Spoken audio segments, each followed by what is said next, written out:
देना। जो आपकी तृष्णा जितना आज आप चाहते हैं, अभी आपको ढेर सारा और पैसा मिल जाए तो और तृष्णा बढ़ जाएगी। अब इधर फैक्ट्री लगाना है, बस खरीदना है, ये खरीदना, तमाम सारा बढ़ जाएगा। तो इससे प्यास घटेगी नहीं, बढ़ेगी। जैसे कोई सोचे, तुलसीदास ने लिखा कि विषय न काम अगिन, बुझे न काम अगिन तुलसी को, विषय भोग भोगीत। हवन हो रहा हो, जल रहा है तेज, अब कोई सोचे कि लाओ इसे बुझावें और घी डाल दे उसमें। क्या डाल दे? घी। तो घी से वो बुझेगा कि जलेगा और तेज? ऐसे ही हम लोग यही कर रहे हैं, चाहते हैं संतुष्टि, लेकिन जो जो बटोर के ला रहे हैं घी डाल रहे हैं, इसलिए तृष्णा और बढ़ जाती है। तो महान पुरुष समझाते हैं पानी से प्यास बुझेगी और ये तुम्हारी प्यास को बढ़ाएंगे, जिसमें हम प्यास बुझाना चाहते हैं। कि धन दौलत परिवार महल सब प्यास बढ़ाते जाएंगे। धन दौलत परिवार महल सब प्यास बढ़ाते जाएंगे। अंत में तुमको ये सब पगले बिल्कुल ही ठुकराएंगे। अंत में तुमको ये सब पगले बिल्कुल ही ठुकराएंगे। धन दौलत परिवार महल सब प्यास बढ़ाते जाएंगे। धन दौलत परिवार महल सब प्यास बढ़ाते जाएंगे। अंत में तुमको ये सब पगले बिल्कुल ही ठुकराएंगे। अंत में तुमको ये सब पगले बिल्कुल ही ठुकराएंगे। आत्मा प्यासी परमात्मा की, उसी से प्यास बुझ पाएगा। आत्मा प्यासी परमात्मा की, उसी से प्यास बुझ पाएगा। बिन ईश्वर को जाने बंदे कभी न शांति पाएगा। बिन ईश्वर को जाने बंदे कभी न शांति पाएगा। आपकी आत्मा परमात्मा के लिए बेचैन है। किसके लिए बेचैन है? परमात्मा। धन दौलत परिवार पुत्र सब आपकी प्यास को बढ़ाएंगे। क्या बढ़ाएंगे? प्यास बढ़ाएंगे, घटाएंगे नहीं। बोलो वृंदावन बिहारी लाल की। यही कारण है, जो लोग बूढ़े बुजुर्ग बैठे हैं उनसे पूछ सकते हैं आप। इतनी जिंदगी बीत गई, आपने धन दौलत परिवार पुत्र इकट्ठा किया, तो आपकी प्यास बढ़ी या घटी? क्या हुई? इन्होंने ठोकर मारा कि नहीं मारा? तो ठोकर जरूर लगेगी, क्योंकि जब भोजन खाओगे तो बेचैनी बढ़ेगी बढ़ेगी, प्यास बढ़ेगी बढ़ेगी, उसे ठोकर कहते हैं। ठोकर ही मिलता है, लास्ट में पछताते हैं। जिस बेटे को बड़े प्यार से पाला था, जब बूढ़े बुजुर्ग हो जाते हैं तो वही बेटा सीधे निकल जाता है, उधर देखता भी नहीं इधर कौन बैठा है, नहीं, बेकदर कर देता है, गौर नहीं करता है। कुछ वो कहना भी चाहता, अनसुनी करके चला जाता है। बोल भी दिया तो ऐसे लगा ये सुन नहीं पाया, और ज्यादा जोर किया तो दो चार बात उल्टी भी सुना देगा, फिर अगली बार बोलना बंद हो जाएगा, नहीं होगा। बोलो वृंदावन बिहारी लाल की जय, सियावर रामचंद्र की जय। इसलिए महान पुरुष वृंदावन बिहारी लाल की जय, सियावर रामचंद्र की जय, उमापति महादेव की जय। प्यास बढ़ा ही रहे लोगों की तो हमारी भी प्यास बढ़ेगी ही। इन्हीं से उम्मीद किया बैठा है मनुष्य कि ये मुझे शांति देंगे, ये मुझे सुकून देंगे।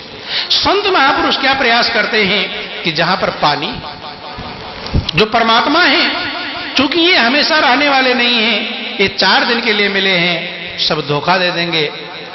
ये मत समझना कि बेटा धोखा, धोखा का मतलब छोड़ देना, सब छूट जाएंगे। या तो पहले धोखा देंगे, नहीं तो लास्ट में धोखा दे ही देंगे, तो बंद हो। संत महापुरुष क्या प्रयास करते हैं कि आप परमात्मा से जुड़ जाएं। किससे जुड़ जाएं? परमात्मा, उसका भरोसा आपको हो जाए। दुनिया का भरोसा रहा तो इसका भरोसा एक दिन टूट जाएगा। नहीं टूटेगा, क्योंकि ये कब तक दुनिया वाले आपका भरोसा निभाएंगे? जीते जी निभाने वाले नहीं है, और जीते जी निभा भी लिया तो मृत्यु हो जाएगी, तो फिर कौन निभाएगा? ध्यान। बोल वृंदावन बिहारी लाल की। लेकिन परमात्मा से हमारा तार जुड़ जाए, प्रभु से संबंध जुड़ जाए, प्रभु का भरोसा हो जाए, प्रभु में श्रद्धा हो जाए, तो उसका भरोसा कभी टूटता नहीं। आपकी मृत्यु भी होगी, वो परमात्मा वहां मौजूद रहेगा, वहां साथ मौजूद रहेगा, कहीं दूर नहीं जाता। दुनिया के लोग साथ निभाना चाहें तो नहीं निभा पाएंगे, और परमात्मा हरदम मौजूद रहता है। यही गुरु करते हैं, आपकी आत्मा को परमात्मा से जोड़ते हैं। किसे जोड़ते हैं? परमात्मा। यद्यपि परमात्मा का पूजा पाठ सभी लोग करते हैं, जैसा समझ में आता है, जैसा विचार करते हैं, लेकिन इस बात का ज्ञान नहीं है कि परमात्मा क्या है और कैसे अपने मन को उसमें लगाओ। सुना जरूर है, कहते हैं भाई अपने मन को भगवान में लगाओ, लेकिन भगवान में तब कोई कह दे कि इस पिलर को छुओ, टच करो, तो आपको पता होगा पिलर कहां, तभी तो छुएंगे। और यही पता ना हो पिलर होता क्या है, छू पाएंगे? ऐसे ही जब ये बात कही जाती है कि मन को भगवान में लगाओ, तो भगवान क्या है इसका पता होना चाहिए, तभी लगा पाएंगे आप। और ये व्यवस्था हमेशा से संत महापुरुषों के हाथ में, गुरुओं के हाथ में सुरक्षित रही है। गुरु ही परमात्मा का परिचय कराते हैं। क्या कराते हैं? परिचय।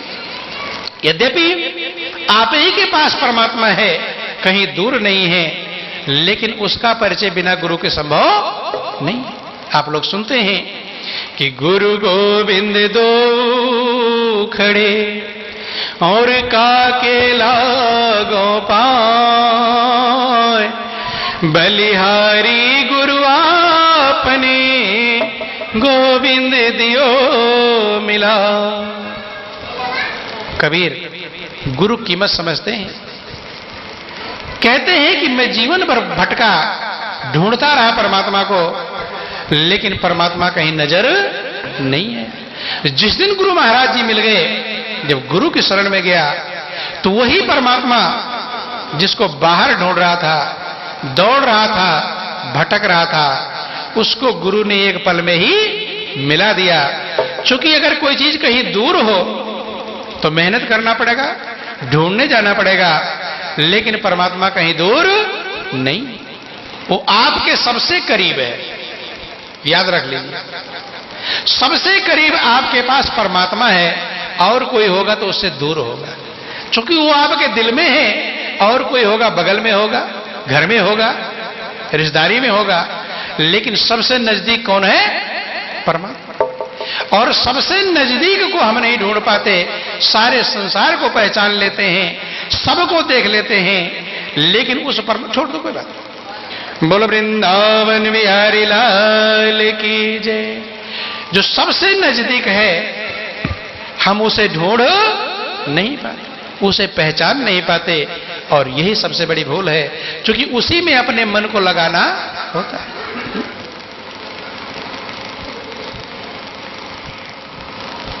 कहते बाहर ढूंढ फिरा में जिसको, आप जहां भी तीर्थों में जाते हैं, पूजा पाठ करने के लिए आते हैं, मात्र एक परमात्मा के लिए जाते हैं। किसके लिए आते हैं? परमात्मा के लिए। तीर्थों में चले गए, सब जगह पर चले गए, लेकिन अंदर ये विचार नहीं आया कि परमात्मा के लिए आए थे तो मिलाया नहीं। रिश्तेदारी में आप चले जाएंगे, वहां तो जरूर समझ में आएगा कि हम अपने रिश्तेदार से मिलने आए थे, तो घर पर मौजूद है कि नहीं। तीर्थों में जाने का मतलब यही है, उस परमात्मा की प्राप्ति, उसको ढूंढना। कैसे मिलेगा? बोलो वृंदावन बिहारी लाल की जय, सियावर रामचंद्र की जय। बैठ जा। उमापति महादेव की जय। सबका लक्ष्य एक होता है, लेकिन जब हम तीर्थ में जाते हैं तो वहां की जो जो व्यवस्थाएं होती हैं, बस उसी में लग जाते हैं। यहां टीका लगाओ, यहां चढ़ाओ, यहां नहाओ, यहां ये करो। आए थे किसके लिए? परमात्मा को प्राप्त करने के लिए। लेकिन ये भूल गया, जो वहां के कर्मकांड है उसी में लग गए और आ गए। ऐसे करते करते सब जगह पर चले गए, लेकिन ये लक्ष्य ही नहीं है कि मुझे परमात्मा की पहचान होनी चाहिए, मुझे उसका पता होना चाहिए, मन किसमें लगाऊंगा। और अगर मूर्तियां भी देखते हैं तो आप तमाम मूर्तियां किसमें अपने मन को लगाएंगे? क्योंकि ये मन एक है, एक ही जगह पर लगेगा, 10 तो नहीं। संत महापुरुष क्या करते हैं, सब मूर्तियों में जो सूरत छिपी हुई है, थोड़ा गौरपूर्वक समझना, जितनी मूर्तियां आप देखते हैं, भगवान राम की, भगवान कृष्ण की, भगवान शंकर की, देवी मां की, दुर्गा लक्ष्मी पार्वती, जितनी मूर्तियां, हनुमान जी महाराज की, जितनी मूर्तियां आपने देख रखा है, उसमें एक सूरत छिपी हुई है। क्या छिपी है? सूरत। कि इन मूर्त में एक सूरत है, आपकी जो मूर्ति है ये लेकर आप घूम रहे हैं, इसमें भी एक सूरत छिपी हुई है। किसकी? उस परमात्मा की, उस मालिक की। उसकी सूरत निकल जाएगी तो ये मुर्दा बन जाएगा। क्या बन जाएगा? उसकी सूरत को गुरु लखाते हैं, संत लखाते हैं कि कामिल काम कमाल किया, तेने ख्याल से खेल बनाए दिया, नहीं कागज कलम जरूरत है, बिन रंग बनी सब मूरत है। इन मूरत में एक सूरत है, तैने एक अनेक लखाए दिया, कि एक को अनेक में लखा। वही एक सबके अंदर समाया हुआ है, एक के अंदर जानेंगे तो सबके अंदर जानेंगे, लेकिन सबसे नजदीक आपके पास है। दूसरे के अंदर किसी ने नहीं जाना, जिसने भी जाना अपने अंदर जाना। और आप लोग सुनते भी हैं कि कस्तूरी कुंडल बसे मृग ढूंढे बनवाई, और ऐसे घट घट राम है दुनिया जाने नहीं। घट घट में राम है। कहां पर है? हमें नहीं कहते बाहर है, बाहर भी है, लेकिन सबसे करीब आपके पास। महान पुरुष कहते हैं कि मोको कहां ढूंढे रे बंदे, मैं तो तेरे पास में, मोको कहां ढूंढे